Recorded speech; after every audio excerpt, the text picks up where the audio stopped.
नमस्कार दोस्तों, कल से मेरे पास बहुत लोगों की रिक्वेस्ट आ गई है क्योंकि लगातार कई जगह न्यूज में ऐसा देखने को मिल रहा है कि US owes India $216 billion as American debt soars to $29 trillion.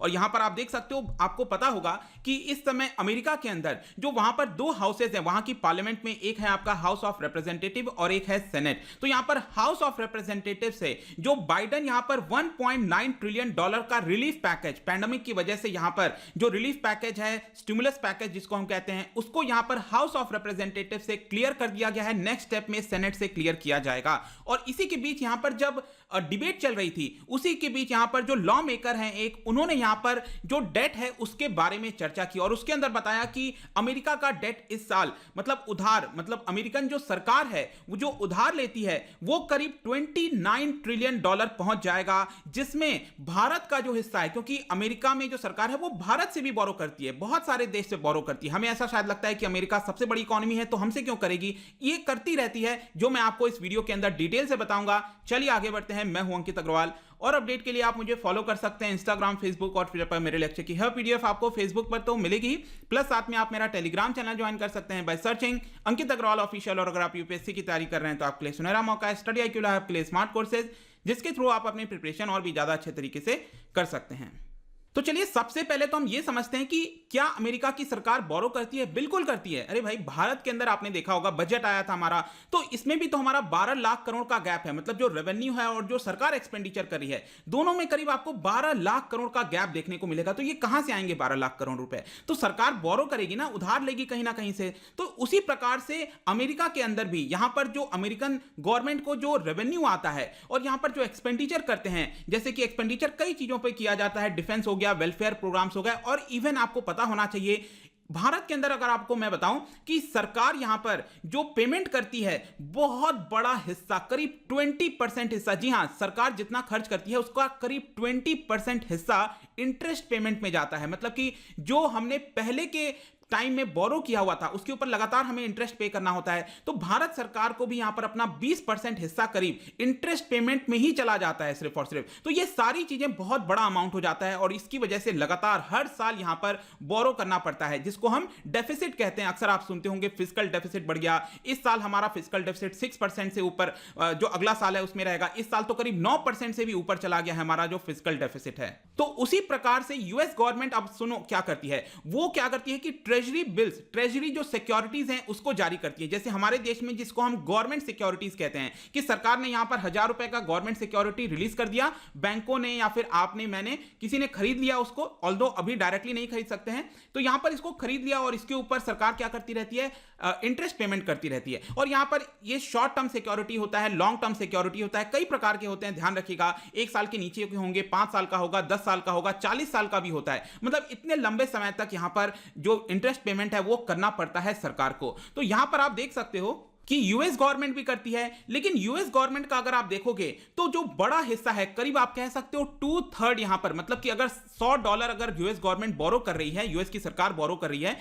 तो उसमें से करीब $66 वो यूएस के अपने ही सिटीजन से, अपने ही बैंकों से बोरो कर लेती है। और बाकी का जो 1/3 है वो बाकी के देशों से किया जाता है। उसमें भी अगर आप देखो तो जो एशियन इकोनॉमीज हैं, जैसे चाइना, जापान, इंडिया, इन सब देशों से ज्यादा बोरो करती है। तो 1/3 करीब वो बाहर से करती है, बाहर के देशों से। अब बाहर के देशों से कैसे कर सकती है, अब आप खुद सोचो। यहां पर अमेरिकन गवर्नमेंट क्या करेगी, जैसे अपने देश के अंदर बॉन्ड्स रिलीज किया जाता है, वैसे ही अमेरिकन सरकार क्या करेगी, इंडिया के अंदर भी बॉन्ड रिलीज कर देगी, और जो जिसको हम ट्रेजरी सिक्योरिटीज कहते हैं। जैसे कि भारत सरकार को भी अगर रुपए चाहिए तो वो भी करती है। ऐसा नहीं है कि सिर्फ यूएस गवर्नमेंट कर रही है, भारत सरकार भी इंग्लैंड के अंदर हो गया, यूएस के अंदर हो गया, यूरोपियन देशों के अंदर हो गया, वो सिक्योरिटीज जारी करती हैं और लोग उसके अंदर निवेश करते हैं, और भारत सरकार को हमेशा उस तरह से इंटरेस्ट पेमेंट करना होता है। तो अब यहां पर हुआ क्या है, अचानक से यह हुआ है कि मैं आपको बता रहा था कि यहां पर डिबेट चल रहा था किस बात को लेकर, कि $1.9 ट्रिलियन का जो पैकेज है क्या उसको अप्रूव करना चाहिए कि नहीं।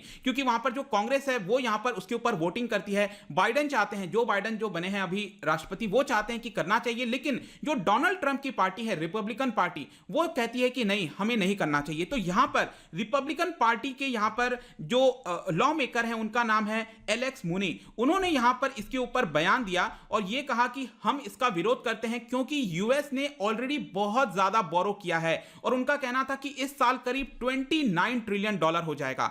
अब मैं आपको बता दूं कि यूएस की इकोनॉमी कितनी है, आप खुद बताओ मुझे, इस समय करीब $23 ट्रिलियन के आसपास है और यूएस ने बोरो कितना किया है, उसकी सरकार ने करीब $29 ट्रिलियन, मतलब कि अपने जीडीपी का 100% से भी ज्यादा वो इस समय बोरो कर चुकी है। और अगर आप सोच रहे होगे कि भारत का कितना है, तो इसके ऊपर मैंने ऑलरेडी एक डेडिकेटेड वीडियो बनाया, आप सर्च कर लेना, debt to GDP India study IQ, आपको मिल जाएगा।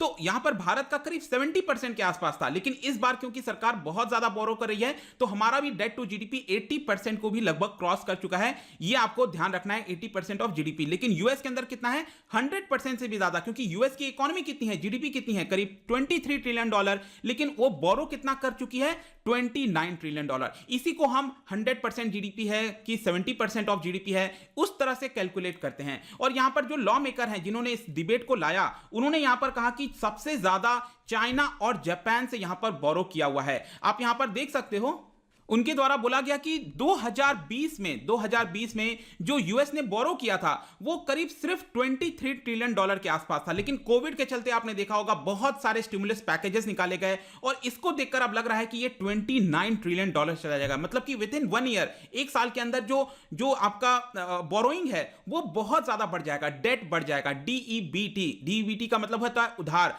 जो सरकार उधार ले रही है, ये काफी तेजी से बढ़ रहा है। और उसमें जो सबसे ज्यादा उधार लिया गया है यूएस के द्वारा, वो लिया गया है चाइना से और जापान से लिया गया है। चाइना से करीब $1 ट्रिलियन और जापान से करीब $1 ट्रिलियन। मैंने आपको पहले ही बताया कि यहां पर टोटल डेट कितना है, $29 ट्रिलियन, लेकिन उसमें अगर आप देखोगे तो चाइना का हिस्सा $1 ट्रिलियन है। मतलब कि यूएस की सरकार ने जो ट्रेजरी सिक्योरिटीज हैं उसको चाइना के अंदर रिलीज किया और वहां पर लोग हो गए, वहां के बैंक हो गए चाइना के, उन्होंने इसके अंदर निवेश कर दिया। सेम उसी तरह से जापान के अंदर। तो ओवरऑल यहां पर हमें यह समझ में आता है कि जो लॉ मेकर थे रिपब्लिकन पार्टी के, उनका यह कहना था कि ऑलरेडी हमारे पर उधार है, हमें और ज्यादा बोरो नहीं करना चाहिए। इनफैक्ट यहां पर आप देख सकते हो जो स्टिमुलस पैकेज है, बेसिकली जो बाइडेन जैसे ही इलेक्ट हुए थे उन्होंने कह दिया था कि हम $1.9 ट्रिलियन का ये पैकेज लेकर आएंगे ताकि अमेरिका के लोगों को सपोर्ट दिया जाए, जो लोग बेरोजगार हो गए हैं उनको यहां पर कुछ अमाउंट उनके खाते में डाल दिया जाए, वैक्सीनेशन प्रोग्राम हमें चलाना है तो पैसों की जरूरत है, इसलिए ये हमें पैसा चाहिए। लेकिन जो लॉ मेकर है मूनी, मैंने आपको बताया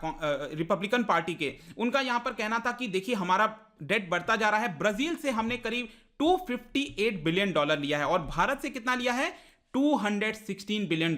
तो कोई बहुत बड़ा अमाउंट नहीं है। यहां पर बहुत लोग चर्चा कर रहे हैं इसके बारे में कि क्या भारत के पास पैसे आएंगे। देखिए नॉर्मल चीजें हैं, हर एक देश दूसरे देश से यहां पर सिक्योरिटी को रिलीज करता है और वहां पर जो है बोरो करता रहता है। इसका मतलब यह नहीं है कि यूएस की सरकार ने डायरेक्टली भारत की सरकार से बोरो किया, ऐसा नहीं है।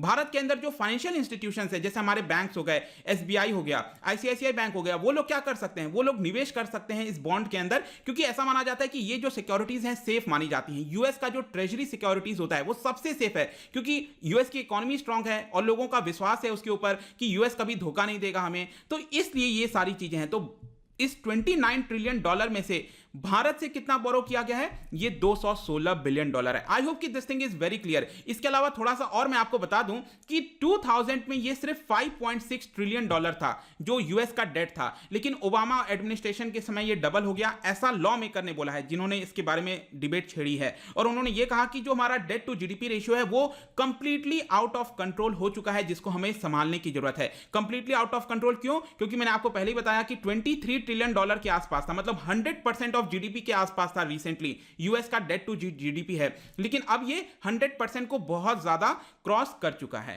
इनफैक्ट उनके द्वारा यह भी बोला गया कि यहां पर एस्टीमेट लगाया गया है, जो बजट ऑफिस है यूएस का, उनके द्वारा एस्टीमेट लगाया गया है कि 2050 आते आते ये $104 ट्रिलियन हो जाएगा। जस्ट इमेजिन, $23 ट्रिलियन से यहां पर ये बढ़कर $104 ट्रिलियन का उधार हो जाएगा यूएस के ऊपर। मतलब कि यूएस को लगातार उसके ऊपर कर्ज चुकाना पड़ेगा आगे चलकर, और इसीलिए वो यहां पर चिंता कर रहे हैं कि इतना बड़ा डेट हो गया है। और आज के डेट में हर एक सिटीजन के ऊपर जो टोटल डेट है ये $29 $29 ट्रिलियन या फिर 27-8 ट्रिलियन डॉलर, जो भी आप बोलो, उसको यूएस की पॉपुलेशन से आप डिवाइड कर दोगे तो पर कैपिटा डेट निकल के आएगा। हर एक व्यक्ति के ऊपर कितना कर्ज है, तो ये आप देख सकते हो करीब $84,000 का कर्ज है।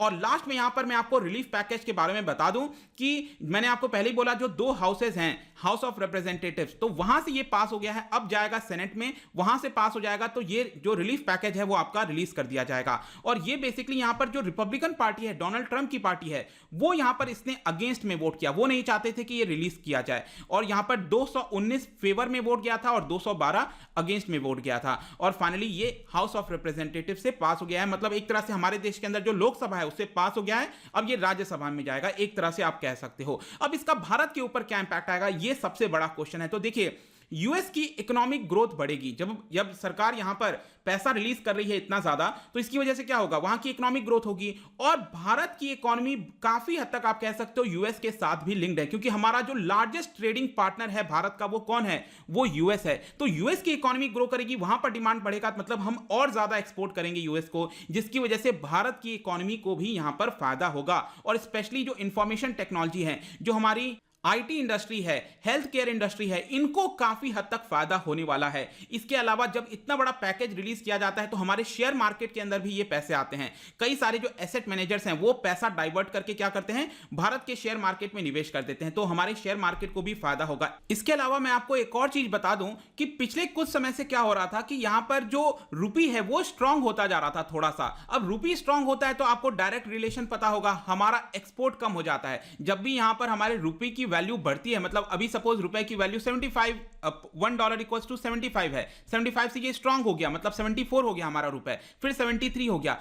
ये किसके ऊपर इंपैक्ट करता है, ये हमारे एक्सपोर्ट के ऊपर इंपैक्ट करता है, और एक्सपोर्ट के ऊपर इंपैक्ट होगा मतलब एक्सपोर्ट कम हो रहा है, तो इसकी वजह से हमारी इकोनॉमी थोड़ी सी कम ग्रो करेगी। लेकिन आरबीआई ऐसा नहीं चाहती है, इसकी वजह से बार बार आरबीआई को करेंसी मार्केट के अंदर इंटरवेंशन करना होता है, और यहां पर डॉलर वो खरीदती जाती है। और इसीलिए आपने देखा होगा कि लगातार जो हमारा रिजर्व है आरबीआई के पास वो बढ़ता जा रहा है, क्योंकि आरबीआई चाहती है कि रुपी को बहुत ज्यादा स्ट्रांग नहीं होने दिया जाए, क्योंकि वो बहुत ज्यादा अचानक से स्ट्रांग हो जाएगा तो हमारा एक्सपोर्ट पर इंपैक्ट आएगा। तो इसकी वजह से क्या होगा कि ये जो पैकेज आया है इसकी वजह से ऑटोमेटिकली डॉलर स्ट्रेंथ पकड़ने लगेगा।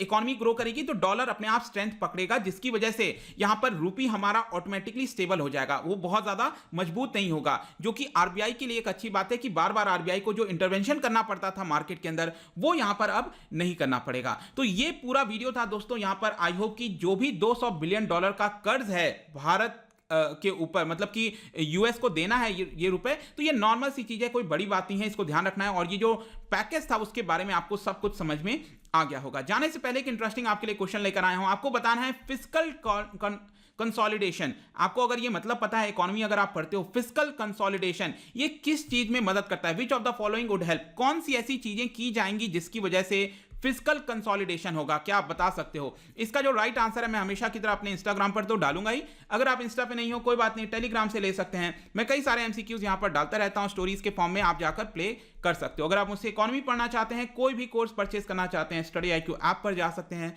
आई होप कि वीडियो आपको पसंद आया होगा। मिलता हूं आपसे next time, till then thank you very much, see you soon.